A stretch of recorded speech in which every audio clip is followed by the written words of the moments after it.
There's a section in David Benatar's book, Bear Never to Have Been, where he talks about why, why we often, he says, delude ourselves into thinking that our lives are more positive than they actually are. There's quite a lot to say about that section, because it is based on empirical studies of various kinds. I don't think he's always using them correctly, something like that, but it is at least based on research. But there are some problems with that. I mean, one of the things that's jumping out of me right now is he's talking about negative states, and he talks about the number of negative states we have in the day, and the things he gives for that are things like being tired, having an ache, being hungry, being thirsty, having an itch. He's not talking about major pains at this point. He's talking about just the kind of day-to-day discomforts that he said kind of punctuate our lives and perhaps give an overall tone to our lives if we're honest about recognising them. I'm not sure that's true, really. I mean, sure, chronic pain is horrible, chronic ache is horrible, chronic hunger, hunger that can never forever be unsatiated is horrible. Chronic thirst, all these things are horrible. But these things always take place under normal circumstances. These things exist within narratives, don't they? My hunger is part of a narrative that it results in that hunger being filled. Now, I know that's not the case for everyone, and there's some social and political action to be taken to fix that. But generally, my hunger is part of a narrative, which completes itself in my eating something. And that whole narrative isn't negative at all. And I kind of know that even when I'm hungry. When it's approaching another meal time, I'm getting hungry.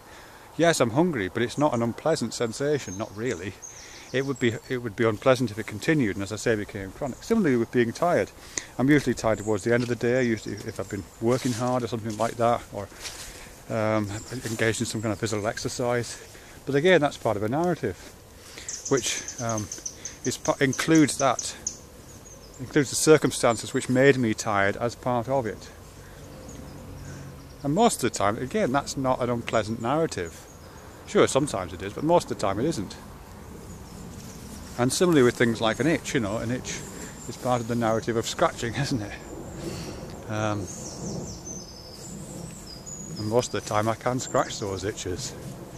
So I think taking those little tiny moments, divorced from context, and calling them negative is kind of bogus, really.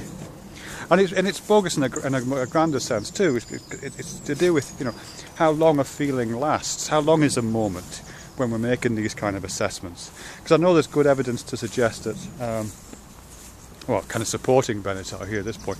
There's good evidence to suggest that if you ask people how they're feeling on a moment-to-moment basis, if you ask people every hour to make a note of what their subjective evaluation of their feelings are at that moment, they will come up with a certain figure, and then if you ask them later to reflect back on the last period of time and give an overall assessment, their overall assessment will be higher.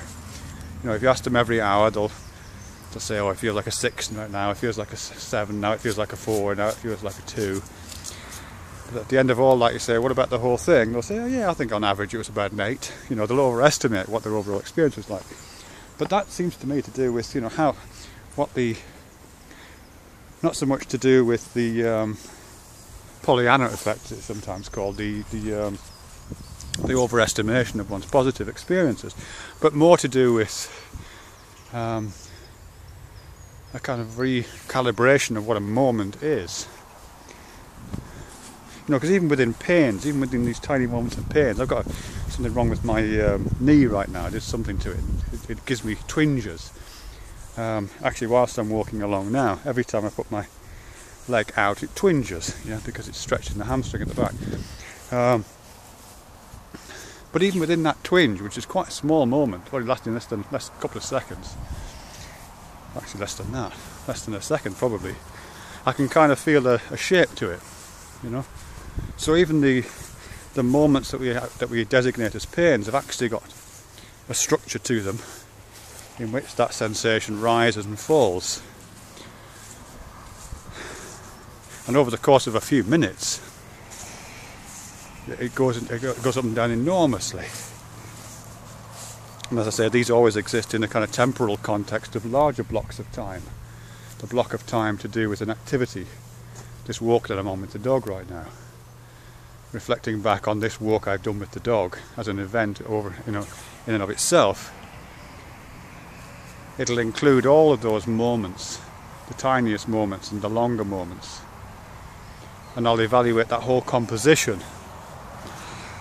That will be the unit of currency. And then I'm up in Cheshire again, by the way, when I go back to Cornwall in a few days' time, I'll be able to look at this period of time in Cheshire and evaluate this event and say, oh yeah, this was a 6 or this was a 4 or whatever, you know what I mean? I'll be able to evaluate that particular composition of a temporal extension. And so on, the 55th year of my life, this particular decade. And maybe when I'm on my deathbed I'll be able to do the whole thing with my whole life. Who knows? But this idea that we can get an accurate assessment of the value of a life by taking cross sections through individual moments doesn't seem right to me somehow. There's something wrong with that, isn't there? Yeah. I'm just going to show you this tree. See this tree here? So I used to live here in Cheshire. I don't live here now, obviously. But when I first started doing YouTube videos, 2008, something like that, I used to walk my dogs, Phoebe here, who I've still got, and Guy, who died. We used to do this walk every day. And every time I passed this particular tree, I would stand in this spot. I'm standing in this spot right now, here. And I would take a picture of that tree from the same spot every day. So I made a little animation of it, but I can't find it right now. It was quite nice, because the tree would change. Some days there would be a horse by it. The horse is dead now. Sometimes it'd be covered in snow, sometimes it'd be leaves, sometimes there'd be no leaves. It would just change, you know what I mean? So it was so the tree was made up of all these individual moments, less than a second, cross sections through the tree's life every day. But the overall pattern of the tree was one of changing through the seasons, Very pretty. I must have another look, see if I can find that. Anyway, that's enough of that.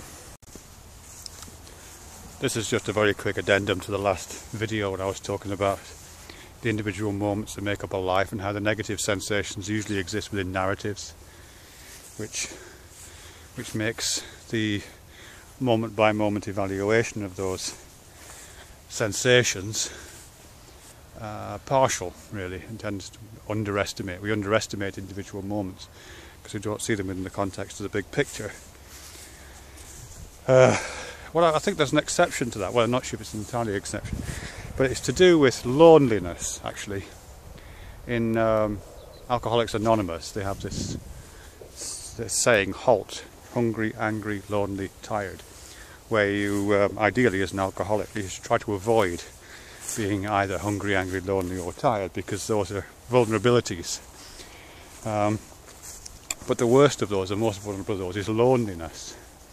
Because, if you've got hunger, as I said before, hunger is part of and I'm not talking about hunger because you're in a part of the world where starvation is rampant, and I'm not talking about that. I'm talking about the day-to-day hungers that Benatar talks about.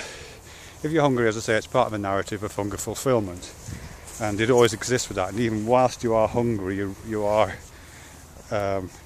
anticipation of that hunger being satisfied is part of your experience, which stops it being entirely negative. And similarly with the rest, certainly with the tiredness. Tiredness is always, as I say, part of a narrative which is about both the anticipation of rest, but also quite often includes the circumstances which got you tired in the first place.